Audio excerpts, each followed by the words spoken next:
flying reptiles, pterosaurs.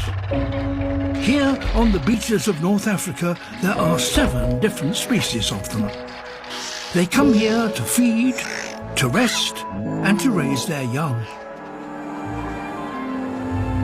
Tethid Draco are well adapted to spend time on the ground, and not only make their nests here, but stay to protect their brood.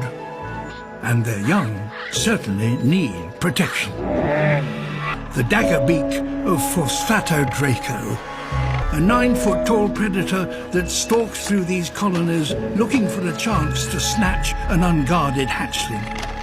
Pterosaur eggs are leathery and can easily dry out, so they need to be covered. Beneath this pile of seaweed, something is stirring. A tiny Alcyone hatchling, just a few inches high and weighing less than 2 ounces. Their mothers left the eggs here about 2 months ago.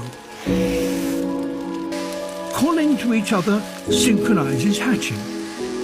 There is safety in numbers.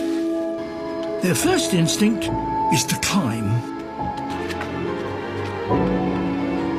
Hatchlings from hundreds of nests gather on the cliff top to prepare for their first flight.